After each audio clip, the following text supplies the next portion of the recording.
Bonjour et bienvenue dans cet épisode de La Robe Numérique. Aujourd'hui, j'ai le plaisir de recevoir Yohan Cassianides. Alors aujourd'hui, on va parler de l'ACN. Yohan, tu es délégué général de l'Alliance pour la confiance numérique, donc cette ACN qui est une association qui représente les entreprises du secteur de la confiance numérique, notamment celles sur le secteur de la cybersécurité, de l'identité numérique et de l'IA. Alors, si je ne me trompe pas et que je le cite correctement, votre président, Daniel Lecoïc, rappelle que la confiance numérique apporte l'ensemble des réponses efficaces aux enjeux de souveraineté numérique, mais évidemment aux enjeux nationaux, mais également à la strate européenne sur l'autonomie stratégique dont on a besoin sur le secteur du numérique. Alors, avant que tu nous présentes l'ACN, que tu nous expliques comment ça fonctionne, combien ça coûte et à quoi vous servez, je te propose de répondre à une question toute simple, c'est qu'est-ce que la confiance numérique ? Bonjour Oriana. Alors, question toute simple, c'est vite dit. La confiance numérique, d'une manière générale, c'est dans l'utilisation que tout un chacun peut avoir tous les jours du numérique et de tous les outils numériques. C'est de pouvoir le faire en ayant confiance dans le fait que l'interlocuteur que du coup est à distance est le bon interlocuteur, que les données que tu lui as transmises sont les données que tu as voulu lui transmettre et qu'elles ne vont pas ailleurs et qu'elles ne font pas autre chose. Donc, dit comme ça, effectivement, ça a l'air assez simple. Si tu le transposes à la complexité de l'ensemble des interactions numériques, qui ne concernent pas que des communications, hein, c'est des communications, c'est des données, ça peut être des objets. Là, ça devient beaucoup plus complexe. Et tu as toute une batterie d'outils qui servent sur chacun des points de cette chaîne de confiance à assurer la disponibilité, l'intégrité de ces données. Et l'ACN, donc l'Alliance pour la confiance numérique, représente toutes les entreprises qui font ça à travers divers moyens. Donc tu vas avoir en premier lieu l'identité numérique, qui est l'élément de base, la brique fondatrice. Si tu veux avoir le moindre contrôle, la moindre confiance dans ce qui se passe dans le domaine numérique, il te faut être certain que la personne ou l'objet, s'il est communicant, est bien celui qui prétend être. Il faut que tu puisses l'identifier, non seulement pour des raisons de sécurité et de confiance, hein, mais aussi simplement pour des raisons toutes bêtes d'adressage. Il faut être sûr que ça part du point A, que c'est bien le point A et que ça arrive bien au point B. Donc, il faut connaître le point A et B. Donc, l'identité numérique, que ce soit l'identité numérique des personnes physiques, c'est-à-dire finalement la transposition de ton identité sur le numérique, et l'identité des personnes morales, ça peut être des entreprises, ou même l'identité des objets, puisque eux-mêmes ils émettent à leur propre compte. Tout ça doit effectivement être bien encadré, disposer des outils qui permettent d'avoir toute confiance dans le fait que l'émetteur est bien l'émetteur, ou le récepteur est bien le récepteur. La deuxième grosse brique dans cette confiance numérique, c'est tout ce qui concerne la cybersécurité. C'est-à-dire ce système d'information dans lequel circulent toutes sortes de données. Il faut qu'on puisse, à chaque point de cet écosystème, être certain que ce qu'on souhaite qu'il s'y passe comme on veut. Donc là, on a une énorme diversité de solutions. D'ailleurs, c'est un des gros travaux de la filière et de la CN d'essayer de rendre lisible qui fait quoi dans cet écosystème de la cybersécurité, c'est-à-dire dans la galaxie des outils qu'on peut présenter et que les entreprises du secteur proposent, savoir quels sont ces outils, à quoi ils servent et à quels besoins ils répondent. Donc avoir une espèce de cartographie générale, hein, finalement, à la fois des risques et des solutions pour contrer ces risques. Donc, deuxième gros pilier, la cybersécurité. Et enfin, troisième pilier, plus récent, parce que ça concerne une techno qui est plus récente, évidemment, c'est l'IA de confiance. Là encore, on a cette technologie de l'intelligence artificielle qui se déploie partout, dont on comprend évidemment bien qu'elle est probablement l'avenir d'un certain nombre d'applications numériques, de beaucoup d'applications numériques, et même d'applications qu'on ne connaît pas encore par définition. On voit aussi que parce que l'IA a son fonctionnement qui est propre, elle entraîne un certain nombre de questionnements, des questionnements qui sont parfaitement fondés, hein, et elle questionne donc nos sociétés sur un certain nombre de sujets. il nous paraît important dans la droite ligne de ce que la filière des industries de confiance numérique porte en France depuis toujours, que le déploiement de ces technologies puisse s'accompagner d'une réelle confiance. D'une réelle confiance, ça veut dire que sur les points qui posent question, je pense à des sujets comme les biais, par exemple, qu'on évoque souvent à propos de l'intelligence artificielle, ou alors la masse de données personnelles qui peuvent être concernées par les traitements d'intelligence artificielle. Il faut qu'on sache définir quelles sont les conditions auxquelles on pourra dire que cette techno, mise en œuvre dans ce cadre par ces acteurs-là, est de confiance ou pas. Parce que la problématique est évidemment que l'IA mise en œuvre dans un contexte français encadré par les valeurs fondamentales de l'Union européenne, c'est une chose. L'IA mise en œuvre dans d'autres régions par d'autres acteurs qui ont peut-être moins de scrupules au regard de certaines règles, c'est autre chose. Ça donne pas les mêmes résultats, c'est bien le même outil, mais ça fait pas du tout la même chose, et on arrive forcément à des choses totalement inacceptables pour tout le monde, ce qui rend obligatoire cette idée de confiance, parce que l'autre alternative, évidemment, n'est pas acceptable non plus. On ne peut pas se dispenser de ces technologies au risque d'être complètement largué demain sur le plan technologique. On sait qu'il faut maîtriser cette technologie, il faut qu'on l'utilise, et la problématique, c'est qu'il faut pouvoir assurer la confiance dans cette utilisation. Alors, aujourd'hui, sur le secteur, vous représentez il y a combien d'adhérents à l'ACN ? Alors, l'ACN, aujourd'hui, c'est plus d'une centaine d'entreprises, dont les 10 leaders du secteur, qui sont des grandes entreprises, des leaders mondiaux, et 90 PME, start-up, ETI, ce qui reflète parfaitement bien le secteur de la confiance numérique, identité, cybersécurité et IA de confiance, qui est un secteur sur lequel effectivement on a des grosses locomotives et on a un écosystème très dynamique, très diversifié, très large et très éparpillé aussi, d'entreprises qui sont finalement ceux qui dynamisent le secteur, c'est eux qui portent l'innovation, c'est eux qui donc toutes ces PME sont la richesse de notre secteur, mais c'est aussi pour une organisation professionnelle comme l'ACN qui est là pour représenter la filière et essayer d'essayer de créer le consensus, de faire remonter les priorités de l'ensemble des acteurs, parce que l'ACN s'exprime en nom collectif pour tous les acteurs de la filière, les gros, les petits, les moyens.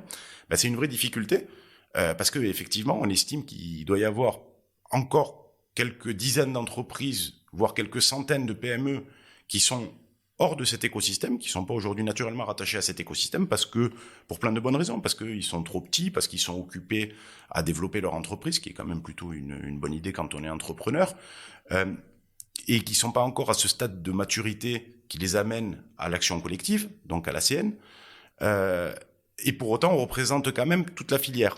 Donc on le fait du mieux qu'on peut. Les 100 membres aujourd'hui de l'ACN représentent plus de 70-75% du chiffre d'affaires du secteur. Donc globalement, en termes de représentativité, il n'y a pas tellement de sujets pour nous. Pour autant, le secteur est configuré de telle manière qu'il y a quand même en nombre pas mal de PME qui sont encore en dehors de cette dynamique collective. Et c'est un vrai sujet à adresser pour la filière, cette consolidation. Probablement aussi que la maturité des entreprises fera qu'elles se concentreront, qu'à un certain moment on arrivera sur un schéma qui est plus proche des autres secteurs. Mais aujourd'hui, la confiance numérique, c'est un secteur qui est jeune, qui est en train de prendre conscience de lui-même, qui est en train de s'organiser. Et d'ailleurs, l'évolution de l'ACN ces dernières années le montre parfaitement. Il y a 5 ans, l'ACN c'était 35 membres. 35 membres qui représentaient déjà 60 ou 70% du chiffre d'affaires de la profession. La différence entre il y a 5 ans et aujourd'hui, c'est qu'on a été rejoint par 70 PME, qui sont les acteurs significatifs, évidemment, du secteur, qui sont maintenant à ce stade de maturité qui leur permet de venir participer avec les autres à la création d'une filière. Alors, en termes de représentativité du chiffre d'affaires, ça fait pas énormément bouger les lignes, et c'est pas tellement notre sujet. Mais en termes de richesse, en termes d'action collective, effectivement, cette consolidation, elle est très claire dans l'évolution de l'ACN qui passe, en 3 ans, de 35 à 100 membres. On peut considérer aujourd'hui que on a une représentation extrêmement fidèle du secteur dans toute sa diversité. C'est particulièrement vrai en identité numérique, en cybersécurité. L'IA de confiance, c'est un peu plus difficile à détourer parce que c'est pas à proprement parler un secteur économique en propre, donc c'est plutôt un outil que des entreprises utilisent. Donc il y a beaucoup d'entreprises qui font de l'IA et qui sont éventuellement dans d'autres secteurs. Donc c'est peut-être un peu plus compliqué sur l'IA, mais c'est encore une fois c'est un groupe de travail qui a été lancé il y a 1 an, donc ça va quand même demander un peu de travail. Mais l'IA de confiance aujourd'hui est à peu près dans l'état où était la cybersécurité il y a 10 ans. C'est-à-dire quelque chose qui est naissant, dont on ne sait pas bien si c'est un marché ou un secteur. Bon, aujourd'hui, la cybersécurité, la confiance numérique au sens large, c'est 13 milliards d'euros en France. Bon, là, on peut parler d'un vrai secteur. On n'est plus sur un marché où quelques entreprises adresseraient ce marché. D'ailleurs, il est assez significatif de voir dans mes rapports avec les entreprises du secteur qu'il y a 5 ans, quand je discutais avec des entreprises du secteur, ils me disaient je suis une entreprise qui fait du hardware destiné à la cybersécurité, ou je suis éditeur de logiciels de cybersécurité. Aujourd'hui, la plupart des entreprises qu'on croise disent je suis une entreprise de cybersécurité. Accessoirement, je suis éditeur de logiciels, je fais du service, mais le point principal, son point d'entrée, c'est qu'il appartient à cette filière, et l'ACN représente aujourd'hui cette filière. Et alors, aujourd'hui, si des dirigeants, décideurs dans ces structures-là nous écoutent et qu'elles n'ont pas encore adhéré à l'ACN, on leur dit quoi pour les convaincre ? Concrètement, vous faites quoi pour elles aujourd'hui ? Alors, concrètement... Sur quel sujet vous travaillez, quelle production vous avez, tu as parlé des groupes de travail, donc je comprends que vous mettez autour de la table différents acteurs d'un métier ou d'un des 3 secteurs que tu nous as cités pour, à mon avis, lever des freins, essayer d'influencer certaines autorités, décideurs politiques, j'imagine un peu sous le terme du lobby. Mais donc, au-delà de ça, pour ces PME qui nous écouteraient, on leur dit quoi pour concrètement venir, quel bénéfice à adhérer à l'ACN ? Alors, il y a plusieurs points essentiel dans le rôle de l'ACN. D'abord, le rôle principal et unique de l'ACN, c'est d'être l'interlocuteur de la filière d'un côté, donc de l'ensemble des entreprises, les représenter auprès des pouvoirs publics, qu'ils soient français ou européens. C'est un rôle majeur et j'allais dire une prérogative régalienne de tous les secteurs dès lors qu'ils sont vraiment un secteur. C'est-à-dire que toute filière doit pouvoir parler au pouvoir public de manière collective. Et aujourd'hui, c'est précisément ce pas qui est en train de franchir notre filière, c'est cette prise de conscience de l'importance d'agir en filière. Les enjeux qu'on a devant nous, ils sont extraordinaires pour les entreprises du secteur. Tout est à faire, c'est-à-dire qu'aujourd'hui, il y a quelques règles qui existent, mais finalement assez peu et assez récentes. Tout l'édifice à construire autour de la cybersécurité, autour de l'identité numérique, autour de l'IA de confiance, tout le cadre réglementaire qui va être finalement pour le business de demain de ces entreprises, le cadre d'activité, tout est à écrire. Donc à partir de là, soit on sait se regrouper et parler d'une seule voix pour que ce cadre nous convienne, soit on laisse faire les choses et le cadre nous conviendra ou pas. Donc aujourd'hui, la prise de conscience, elle est largement opérée. Alors, c'est vrai que ce sujet-là, qui est un sujet fondamental et essentiel pour toute entreprise du secteur, parle peut-être un peu moins à une PME, parce qu'une PME, elle n'a pas le temps pour ça. Une PME, elle veut augmenter son chiffre, elle veut conquérir des nouveaux marchés, elle veut partir à l'international.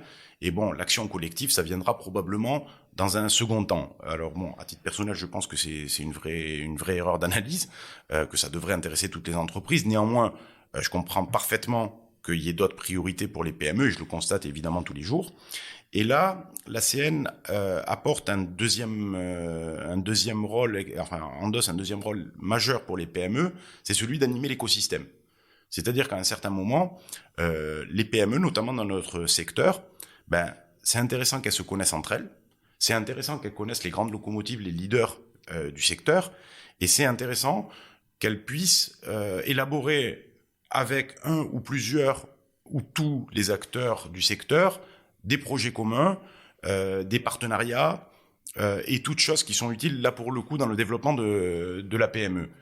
Et de fait, ça ne peut se faire que en se connaissant, qu'en se côtoyant, qu'en ayant discuté ensemble éventuellement d'ailleurs d'autres sujets, mais en sachant qui est qui fait quoi. Et ce rôle d'animation de l'écosystème, c'est le deuxième rôle central de l'ACN et pour le coup un apport majeur pour les PME.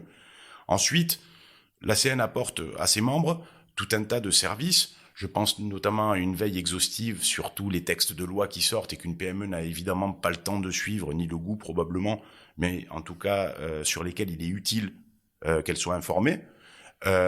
Apporte aussi une veille sur l'ensemble des initiatives étatiques, tout ce qui va être appel à projets européens, français, plans gouvernementaux, qui sont autant d'opportunités pour les PME si tant est qu'elles ont accès à cette information.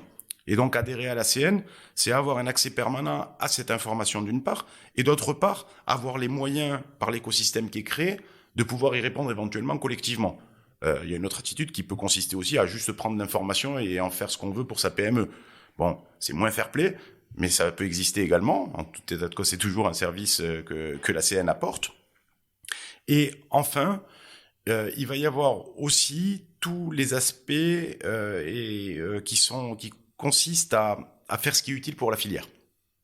Donc il y a l'aspect interface, bien sûr, avec les pouvoirs publics, mais au-delà, il y a des réflexions qui sont menées au sein de l'ACN par l'ensemble des membres sur l'avenir de la filière, sur quels sont les marchés pertinents, sur comment chacun se positionne, sur le fait de savoir si les PME, la sécurisation des PME et des petites collectivités est aujourd'hui un marché crédible ou pas, pour savoir si tout relève d'un certain domaine ou d'un autre, si avoir une vision sectorielle ou une vision transversale est la bonne approche, pour essayer aussi d'avoir une réflexion, j'allais dire un peu introspective sur la filière et sur comment elle se comporte et ce qu'elle fait. Par exemple, est-ce que l'offre qui aujourd'hui est proposée par la filière est lisible pour un client, quel qu'il soit petit, grand.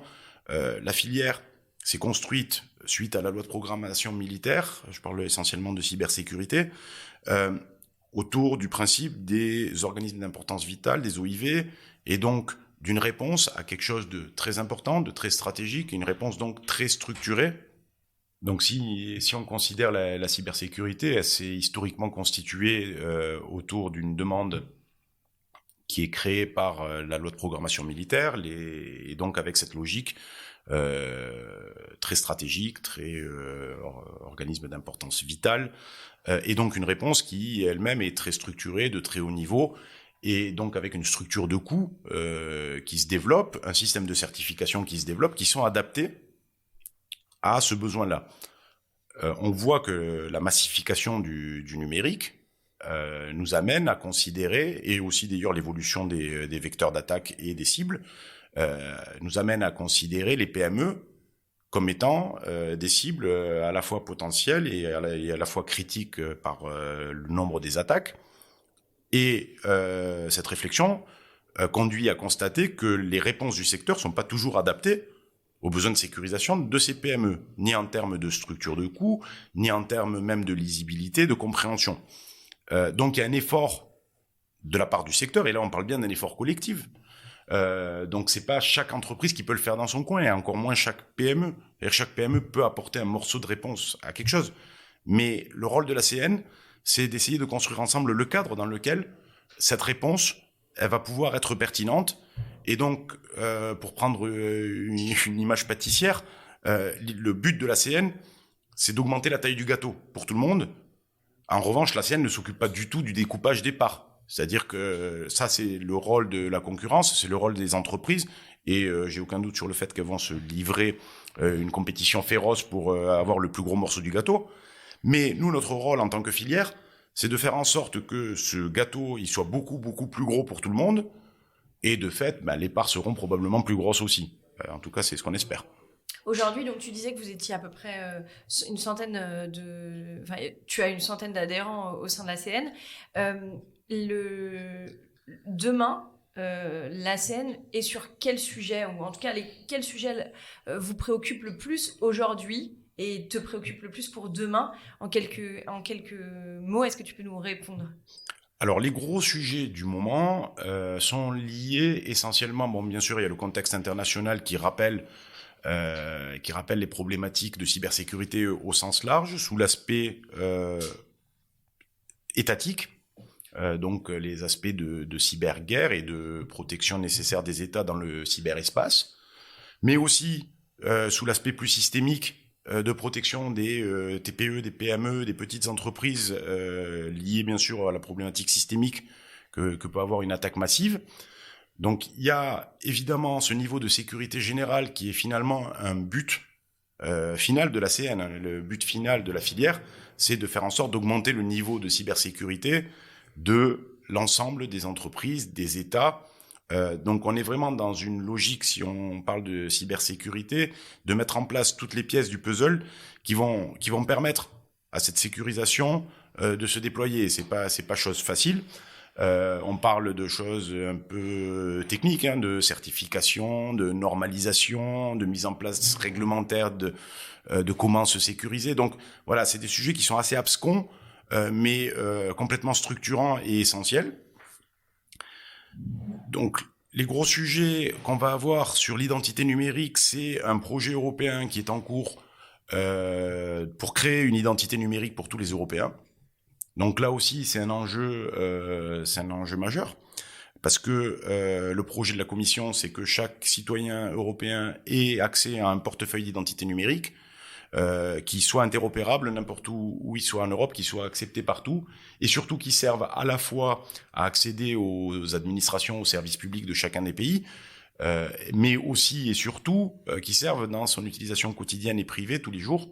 Donc, que ce soit online, que ce soit offline, donc selon des modalités complexes et interopérables au niveau européen. Là aussi, on est sur un défi qui est assez costaud et les travaux sont en cours. C'est des travaux qui sont à la fois de l'ordre du juridique, qui sont à la fois de l'ordre du technique et bien sûr l'un dépendant un peu de l'autre et les deux étant menés en parallèle.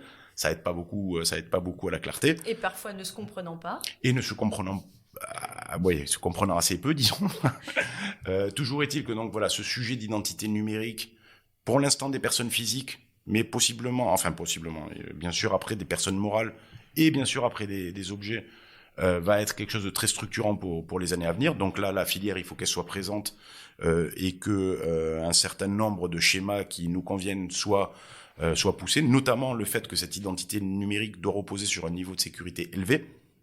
L'objectif n'étant évidemment pas que des grands acteurs étrangers puissent venir avec leur identité et la proposer pour que demain vous puissiez, pour plus de facilité, vous connecter aux impôts ou à la Sécu avec votre login password d'une grande plateforme. C'est évidemment pas l'objectif.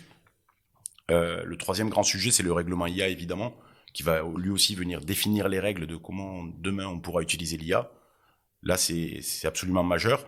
Les trois ayant comme caractéristique, enfin ces trois grands thèmes, ont comme caractéristique commune qui touchent à la souveraineté nationale et qui touchent à l'autonomie stratégique européenne. C'est-à-dire que sur les trois, la ligne directrice ce qui relie ces trois enjeux, c'est que derrière ce qu'il y a, c'est notre capacité à maîtriser notre avenir numérique en tant qu'État, en tant qu'Europe, à le maîtriser et à faire en sorte qu'il serve nos valeurs fondamentales. Et donc finalement, l'objectif qui est poursuivi par la filière, c'est de donner les outils à la société, de créer cet avenir numérique et de pas être dépendant de technologies sur lesquelles on serait beaucoup moins avancé et qui viendraient de l'étranger, qui seraient développées dans d'autres régions avec d'autres valeurs fondamentales et sur lesquelles on n'aurait aucune maîtrise parce qu'on a pris trop de retard technologique. Donc l'idée, c'est vraiment d'essayer d'être à la pointe de la technologie, évidemment dans le corpus réglementaire qui est le nôtre, dans le corpus de valeurs qui est le nôtre. On pense que c'est un vrai différenciant à terme entre une solution qui viendrait d'Asie ou d'Amérique d'ailleurs, et une solution qui serait développée par des acteurs européens dans un cadre qui est maîtrisé. Donc là, tu parles d'éthique en clair. Pas seulement, ça parle de techno d'une manière générale, c'est-à-dire qu'il faut qu'on soit à la pointe de l'innovation pour pouvoir un jour défendre l'éthique. En gros, et pour faire simple, une IA développée en France ou en Europe dans les valeurs européennes, c'est pas pareil qu'une IA qui est développée dans d'autres pays, que l'utilisation qu'on va avoir ensuite de cette technologie est pas la même, mais qu'agir sur l'utilisation au motif de défendre l'éthique crée une vraie problématique et ne répond en rien à la question. Si on veut protéger les droits et libertés fondamentaux, il faut qu'on se dote des outils qui nous permettront de ne pas dépendre d'outils qu'on ne maîtrise pas.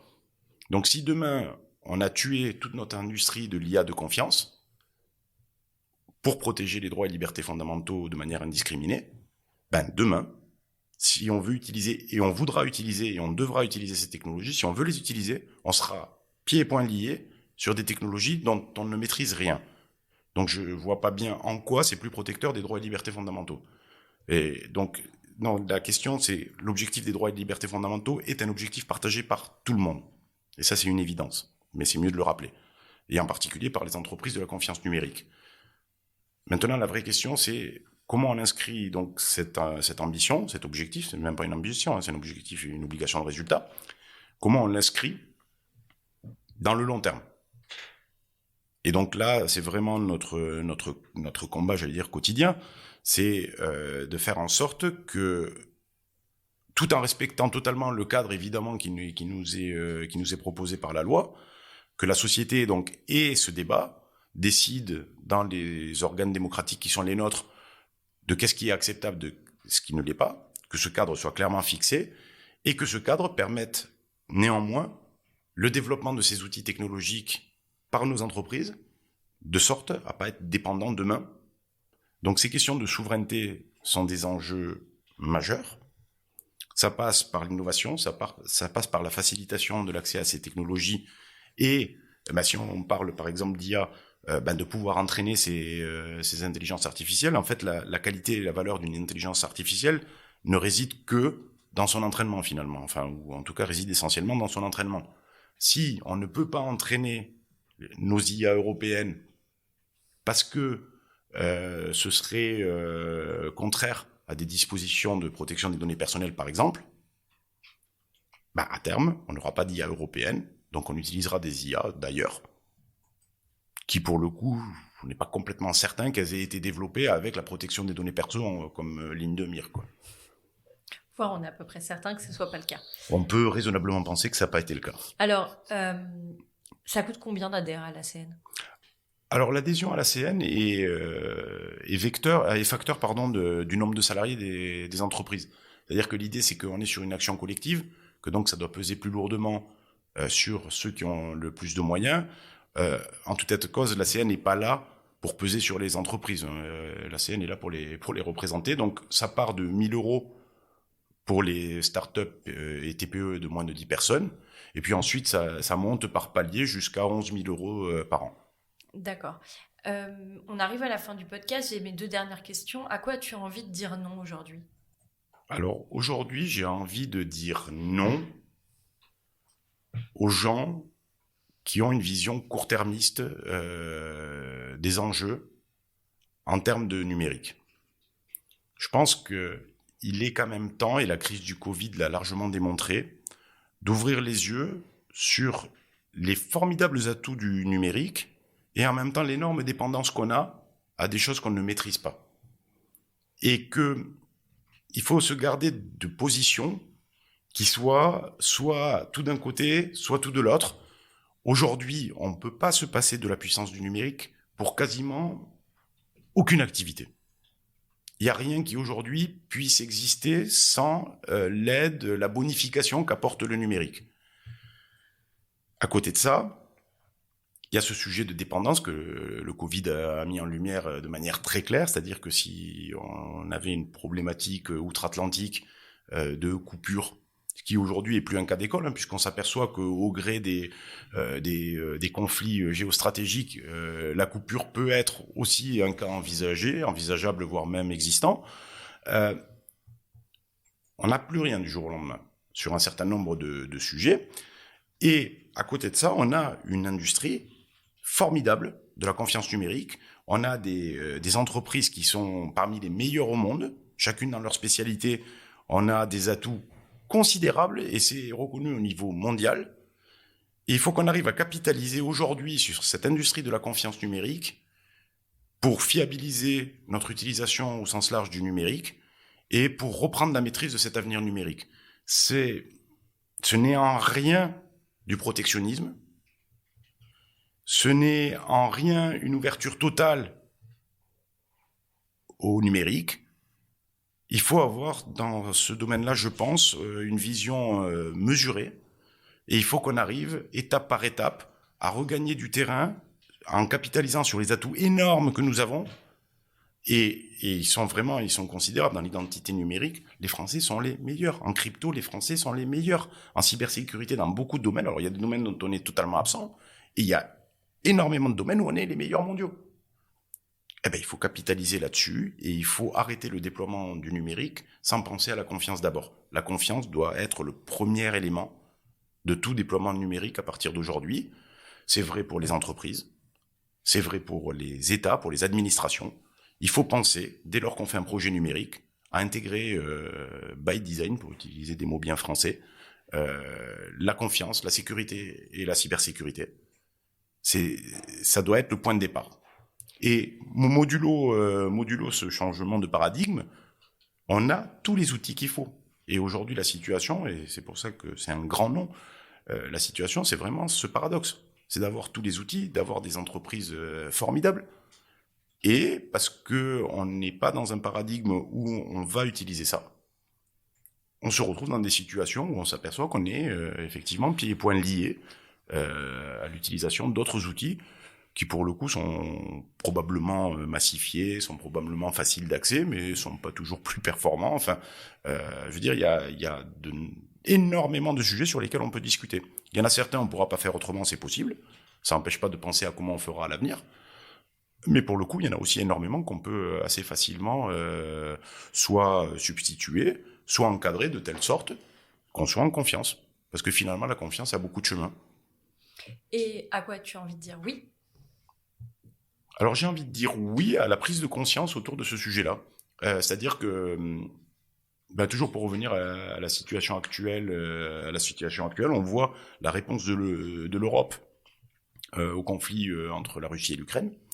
On voit bien qu'il y a une prise de conscience sur la souveraineté, sur l'autonomie stratégique, qui sont plus du tout des mots tabous. Il y a 5 ans, quand je faisais du lobby au niveau européen sur ces thématiques-là, qui chez nous n'ont pas trop varié, ça tombe bien, on représente l'industrie qui propose ça, c'était des mots qui étaient un peu obscènes. C'était des mots qui étaient en tout cas très opposés aux principes qui étaient en cours, notamment à Bruxelles, autour du sujet de libre concurrence, et ça venait en opposition. On prenait ça pour des lubies de protectionnistes ou de nationalistes. J'appelle l'attention sur le fait que c'est probablement exactement l'inverse. Aujourd'hui, le grand oui, c'est que on s'aperçoit que si on développe le numérique sans se doter des outils de maîtrise, on va avoir des problématiques à tous les coins de rue. On va avoir des sujets tous les jours. On va être dépendant de tout un tas de choses qu'on ne maîtrise pas. Et curieusement, peut-être que la situation sur le plan énergétique, en utilisant le parallèle, permet aussi de prendre conscience qu'on ne peut pas, sur des sujets aussi importants, encore une fois, le numérique, c'est quand même la ligne de vie. C'est ce qui nous a maintenus en vie pendant le Covid.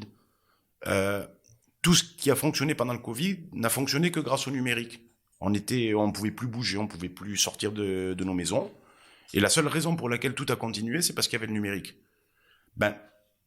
On peut pas, sur quelque chose d'aussi stratégique, d'aussi important, qui met en jeu à la fois les aspects régaliens pour l'État, à la fois les aspects sociétaux pour tous les citoyens, se retrouver dans un état de dépendance absolue. Et de l'autre côté, bien sûr, il s'agit évidemment pas de dire qu'on va se retrouver en autarcie. Naturellement, on peut pas se reposer que sur ce serait absolument absurde de se reposer uniquement sur des technologies qui seraient développées, je sais pas, dans un pays ou dans un secteur. C'est pas ça le sujet. Le sujet, c'est d'utiliser ce qu'il y a de meilleur, mais de s'assurer, en premier lieu, qu'on est en confiance avec. Et donc, oui, c'est probablement mon grand oui du moment, c'est la prise de conscience autour de ça. Écoute, merci beaucoup, Johan, d'être venu nous présenter la SCN au micro de la robe numérique. Tu es le bienvenu si tu veux venir parler des travaux spécifiques sur ces 3 secteurs Et ces 3 métiers que sont, donc on le rappelle, l'IA, la cybersécurité et l'identité numérique. Donc merci infiniment et à très bientôt sur le podcast La Robe Numérique. Merci à toi pour l'invitation, c'était un grand plaisir.